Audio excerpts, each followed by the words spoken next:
Hello, everyone, and welcome back to Naas's channel. Today, we will be talking about the first semi-final, New Zealand-Argentina. First of all, Naas, I think no surprise there. New Zealand beating Argentina 44-6. I think New Zealand dominated in a lot of aspects of the game.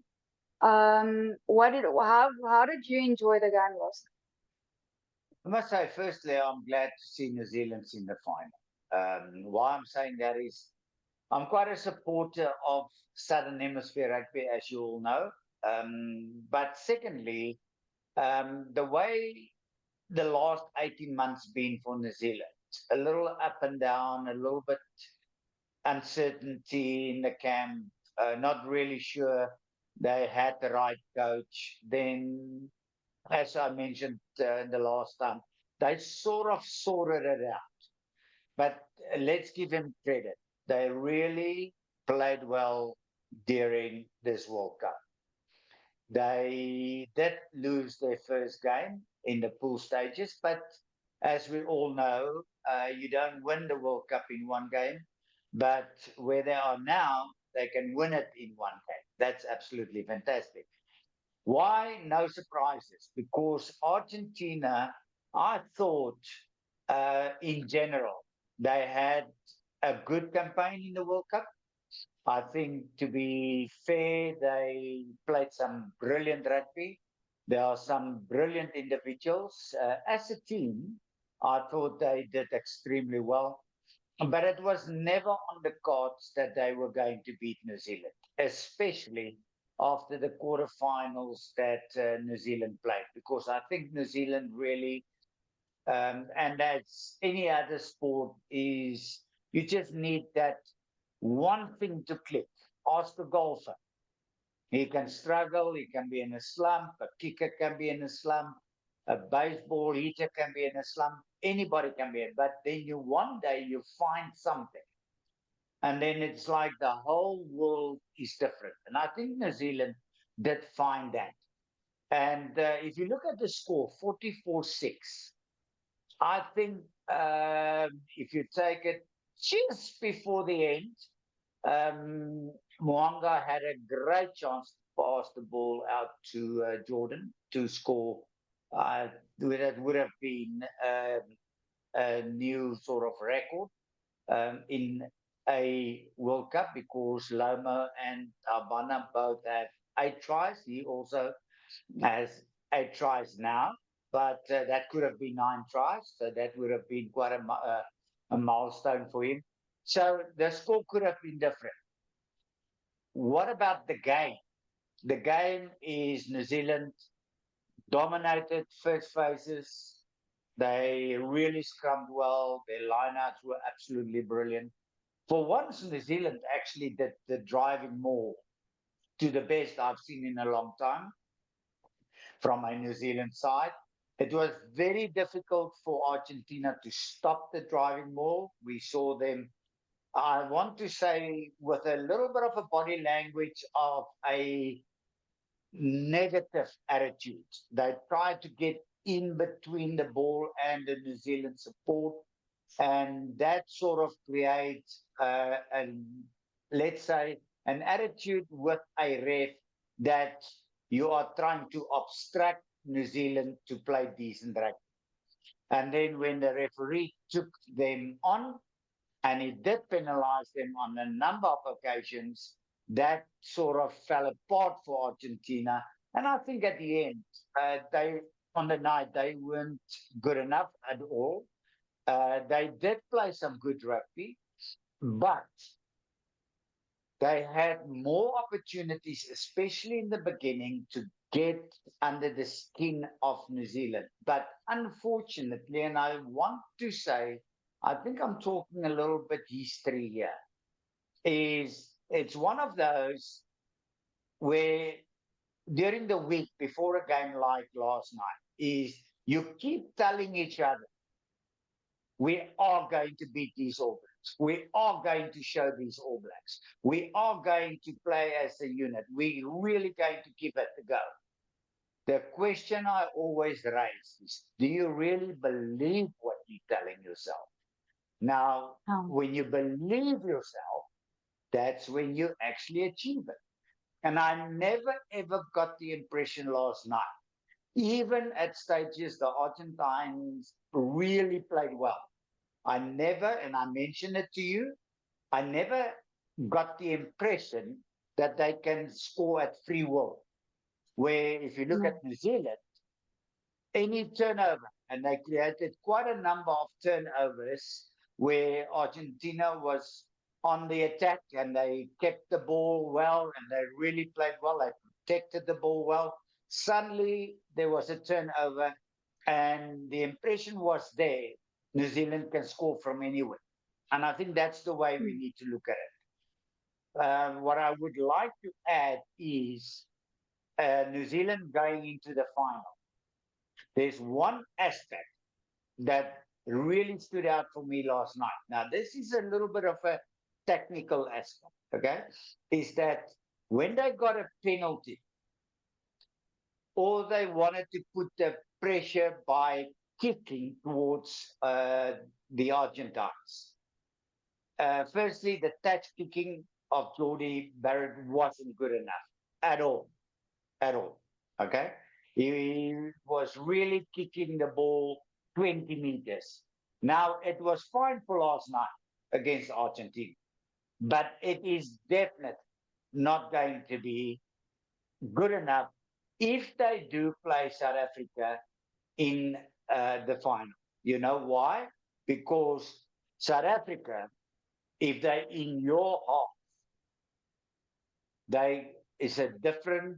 They playing different. They a different kettle of fish. They just will make it so difficult for New Zealand to get outside their own half. And I think that's the one aspect, if I can criticize anything of the All Blacks lot, is that if they do get a penalty, it wasn't good enough for Jordie Barrett to kick it out 20 meters and actually keep Argentina inside their half. A couple of questions, but you already answered them all. Okay, so the next game is SA and England. England is maybe going into this game as the underdogs. I think we have an advantage there, but I know you hate it when somebody says underdogs. Why is that? Why is it? Why don't you like that? Okay. What I hate about the word underdog. Firstly, underdogs got a meaning. It means I am supposed to beat you easily. That was the underdog. That's why you're the underdog. Okay. Now, I've got a philosophy in the sense that I can be the best ever, for argument's sake. So then you're the underdog. But what gives me the right to ever underestimate you as an opponent? That's why a lot of media use the word underdog. A real underdog is always going to lose. Then when they do win the the one game, then everybody is going absolutely nuts and they just love the underdog, beat the favorite and whatever. You know what I love about World Cup rugby and a final? Because it's not like a league, it's a competition that's got quarterfinals, semifinals, and final. That the two best teams for that competition plays in the final. Now, New Zealand already qualified. Now, Argentina was the underdog going into that game against New Zealand. And at the end, they played like an underdog. Okay? Now, who's No, the that's fair. underdog? Who's the underdog? South Africa or England? I would say, trying to be objective, I think England might go into this game as the underdog. That's the way I look because of we destroyed them in 2019 in the final. Okay. The history, South Africa, England in World Cups favor South Africa, if I can put it that way, if we want to play the history card. Okay. But I would think that going and looking at England, South Africa, there's only one question, and only 15 players, or actually 8 players, can answer that question. You and me, we don't know the answer. And that is, can England scrum hold South Africa in the scrums? Because in 2019, I think it was 5 or 6, I'm not too sure, 5 or 6 penalties against England in the scrum. And that actually cost them the game because they just could never get hold of South Africa's scrum. Now, if they go into tonight's game and they can't match South Africa in the scrum, then England's already going to be in trouble again. Now, before the World Cup, England had, I want to say, an indifferent pre-World Cup warm-up games, okay? They struggled, they didn't play well, they never looked like a team that can win a World Cup. And suddenly, during the World Cup, and that's the thing that I do appreciate about sport, is if you look at, and that's where I take my hat off for the coaching staff, is that they decided, listen, the only way we're going to match anybody in this World Cup is to play the old English style rugby. And that is to play and see how many penalties we can force on the opposition. Now, if South Africa is disciplined enough tonight, don't give away silly penalties, England struggle in the scrum, then maybe I must be very honest. I can't see England beating South Africa. Listen to the wording. I can't see England beating South Africa. But you know, and I know, because you also play sport, you can never, ever say somebody else can't beat somebody else. You can never say that. England can beat South Africa too. It's absolutely possible. But I would then say that, in my books, might be a surprise. But the question we can raise, is England good enough to beat South Africa? What I've seen during the World, they're going to be an extremely difficult opponent. But now, if South Africa really comes out to me and they play like they played the last number of games, I can maybe read between the lines. At the end, there's only one team that might be able to beat South Africa, and that's New Zealand. But they're already in the final. We need to get into the final. That's what we need to do. And there's 80 minutes that the guys must come out. They've got all our support, as you know. I think we some of the, I'm not going to say the biggest South African supporters, because there are seriously guys getting dressed in green. We don't do that. There are even guys putting on jacket and ties watching the Springboks play. That I will never do. But that's the fun of the game. That's the support. Can you imagine the vibe? We watched the game last night. That vibe in that stadium. Can you imagine tonight? The big question that I would also like to put on the table is Scotland, Ireland, and Wales, and France going to support England tonight, or are they all going to support South Africa? That's an open question. If you look at the British and Irish lines, I gather Scotland, England, Scotland, Wales, and Ireland should support England. But then I should think at least the French should support South Africa. But let's see. All I can say to you, it's a fantastic game to look forward to. England do have the capacity to put South Africa under pressure. But I must say, I think we are ready for whatever they can put on the table to make it as difficult as possible.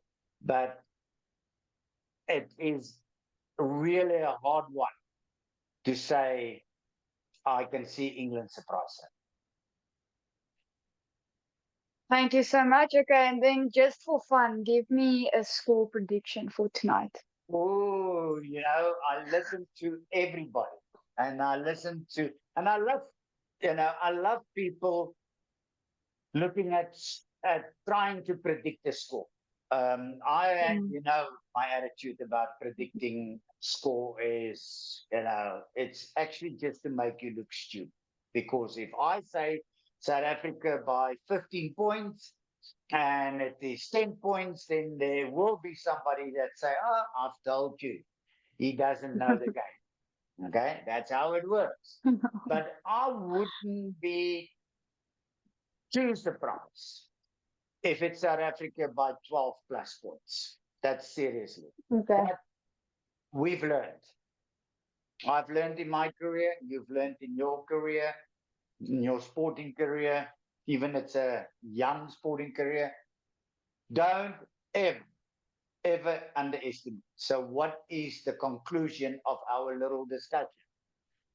If South Africa go onto the field, play to their absolute best, then I don't think there's a lot of teams that can beat South Africa. But and I know, a card can change the game. Weird call by a TMO can change the game. One or two decisions by the referee can change the game. So the attitude should be, let's take all that out of the game. Let's play according to the laws. Let's make sure we are ready. We're going to start from the first minute to the last minute. Give it all. Then I can't really see South Africa lose tonight. Okay. Thank you so much, Naas. Thanks for your time. And then I'll see you tomorrow after the South African game. Thank you. Thank you.